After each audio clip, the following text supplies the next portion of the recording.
آج ہماری اس کتاب سے حدیث نمبر جو ہے وہ 317 ہے۔ اس روایت کو امام مسلم بھی کتاب البر کے اندر لکھ کر آئے ہیں۔ حضرت سیدنا ابو ہریرہ رضی اللہ عنہ سے روایت ہے، نبی پاک علیہ الصلوۃ والسلام نے ارشاد فرمایا، خاک آلودہ ہو جائے اس شخص کی ناک کہ جس نے اپنے والدین کو بڑھاپے میں پایا اور وہ ان کی خدمت کر کے جنت میں داخل نہ ہو سکا۔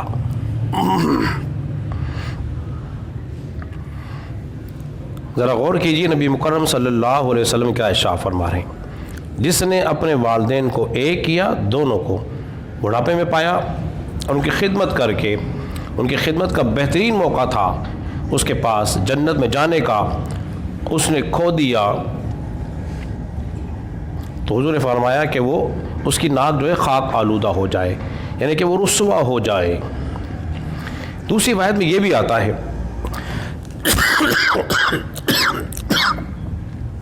نبی پاک علیہ الصلوۃ والسلام خطبہ ارشاد فرمانے کے لیے تشریف لائے نا ممبر پر، تو آپ نے پہلی سیڑھی پر قدم رکھا نا، فرمایا آمین، پھر کہا آمین، پھر کہا آمین، 3 مرتبہ آپ نے آمین فرمایا۔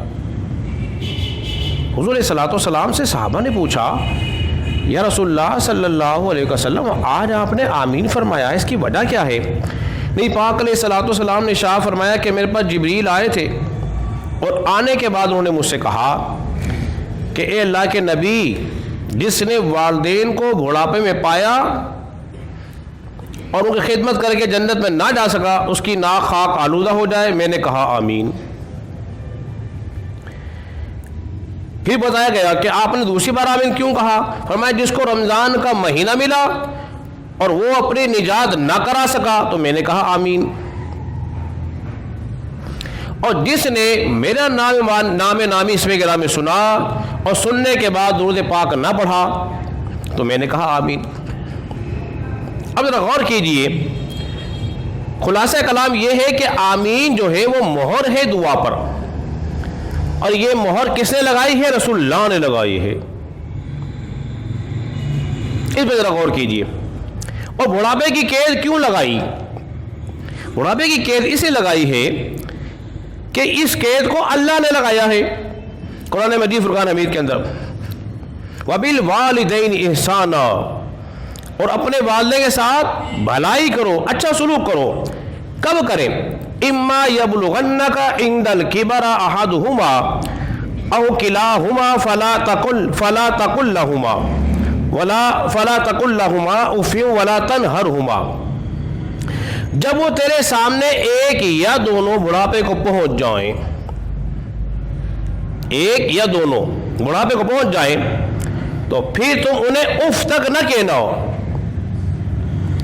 اف تک نہ کہنا، انہیں جھڑکنا بھی نہیں ہے۔ پھر کیا کرنا ہے؟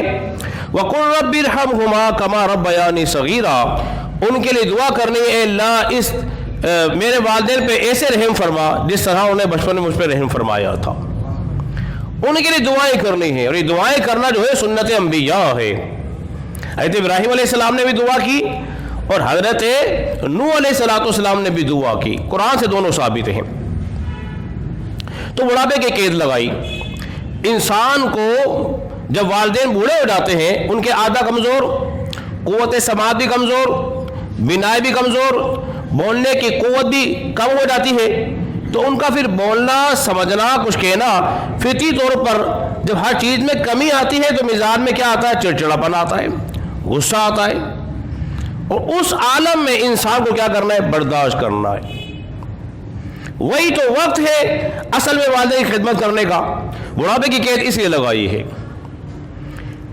علماء کرام بیان فرماتے ہیں، جب والدین کے بال سفید ہو جائیں، بالکل سفید ہو جائیں، بوڑھے ہو جائیں، اور جب وہ اللہ کی بارگاہ میں ہاتھ اٹھائیں گے نا، تو اللہ تبارک و تعالیٰ ان کی دعا قبول فرما لیتا ہے، قبول فرما لیتا ہے۔ تو یہ خدمت کا بہترین موقع ہے۔ دیکھیے، بعض اوقات اس قدر بوڑھے ہو جاتے ہیں کہ نبی پاک علیہ السلام نے ارشاد فرمایا ہر چیز کا علاج ہے، بڑھاپے کا کوئی علاج نہیں ہے، ہر چیز کا علاج ہے، بڑھاپے کا کوئی علاج نہیں ہے۔ بڑے بڑے طاقتور سورما جب بڑھاپا طاری ہوتا ہے نا سب ڈھیلے ہو جاتے ہیں، اس بات کو ذمہ رکھیے۔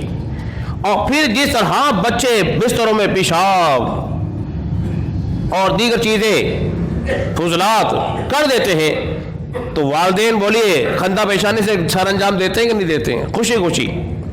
تو اگر والدین بھی کیفیت طاری ہو جائے، اس قدر بوڑھے ہو جائے، تم نے منہ نہیں بنانا، ناک منہ نہیں چڑھانا، ان کی خدمت کرنا ہے۔ اگر تم نے خدمت کر لی تو پھر ہوگا کیا کہ اللہ بھی تم سے راضی ہو جائے گا اور تمہارا جنت میں داخلہ بھی ممکن ہو جائے گا۔ اور اگر ہم نے خدمت نہ کی، انہیں برا بھلا کہا، ڈانٹتے رہے، جھاڑتے رہے، تو یاد رکھ لیجئے تو پھر اللہ کی رحمتیں نازل نہیں ہوں گی، پھر اللہ کی گرفت ہوگی۔ جب اللہ کی گرفت ہوتی ہے نا تو کوئی آسمان سے کوئی ستارے نہیں ٹوٹتے، اللہ کی پکڑ مختلف ہوتی ہے لیکن جسے ہم سمجھ نہیں سکتے۔ بس اوقات انسان پریشان ہو رہا ہوتا ہے لیکن کیا معلوم اس نے اپنے والدے کا دل دکھا رکھا ہے، اس کی سمجھ سے ہی وہ پریشان ہو رہا ہے۔ ذرا غور و فکر کرنا چاہیے۔ تو اللہ رب العزت کے بارگاہ میں دعا کریں کہ اللہ تبارک و تعالی ہمیں اپنے والدین کی خدمت کرنے کی توفیق عطا فرمائے اور ان کے ساتھ اچھا برتاؤ کرنے کی بھی توفیق عطا فرمائے، آمین۔